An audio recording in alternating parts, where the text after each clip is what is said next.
är en Austin Metropolitan från 1957. Faktiskt en släkting till mig som har haft den, och han flyttade hit till Teg, och då kom vi på att vi hade ungefär samma intressen, och han började väl bli lite till åren och hade flera bilar, så att han skulle göra sig av med den här, och jag var ju direkt intresserad förstås. Vad sa frugan då? Ja, hon tycker den är fin hon också, som en karamell brukar hon säga. Ja, som direkt upplockad ur karamellpåsen, så visst finns det likheter med den här bilen och den här bilen.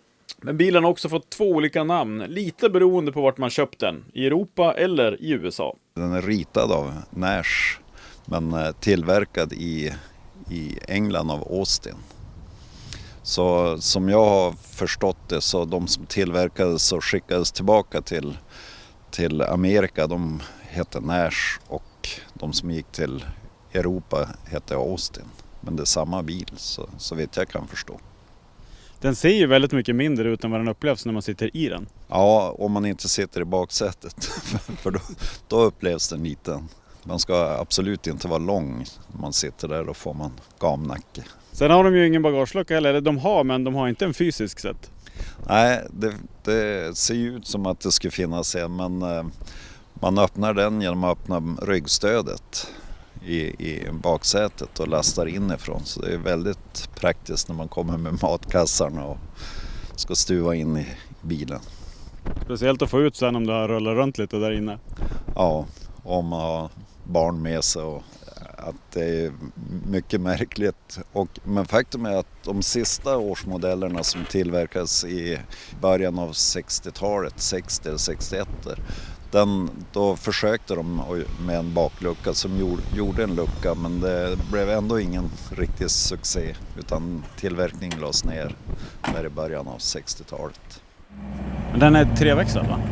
3-växlad med osynkroniserad etta, så att man måste komma ihåg att stanna av innan man lägger i ettan. Det är lätt att glömma bort så att man har modernare bilar.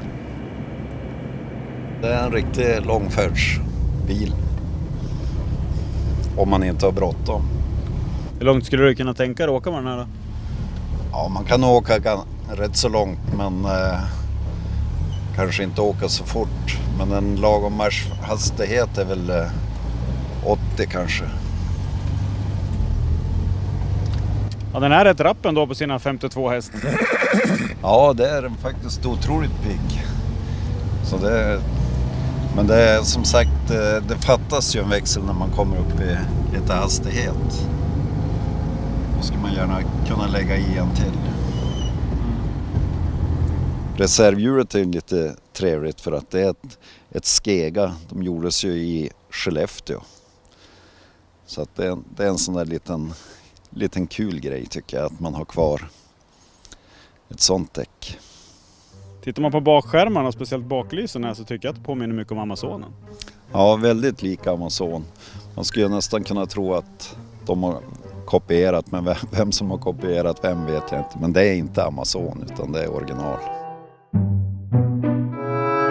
Jag tycker även tanklocket där påminner lite om Volvo. Ja, det är också ett originallock, för det var borttappat, så att det är skickat efter och köpt ett original. Den är lackad lite som att det ser ut som att det skulle vara en cab, men det är det inte. Nej, det är inte, och de var jag vet inte om de alltid var tvåfärgade, men jag tror jag har sett bara tvåfärgade av den här modellen. Men de fanns aldrig i cab? Ja, det finns cab, och tror eller ej, men den finns även i herrgårdsvagn. Och där får man plats lite skönare bak då? Ja, jag har bara sett en på bild, men det måste väl vara lite mer utrymme bak, men någon stor herrgårdsvagn kan det ju inte vara. Vändradien på den här är ju ganska stor, för att skärmarna är ju neddragna över framhjulen, så att det gör ju att de inte går att ställa så mycket, så att det blir som sagt lång vändradie. Man får backa om några gånger. Den här skulpteringen av dörren gör ju att man sitter väldigt skönt med hänget med armen utanför rutan, så där som det ska vara på en bil. Så att nej, den är trevlig. Lite dragig, men man kör ju ändå bara på sommaren i fint väder. Så. Hörde du det, Mats Palmgren från Umeå? Det här är ju en perfekt bil för dig att investera i. Till och med utskulpterad för att lägga armen där med stöd och allt.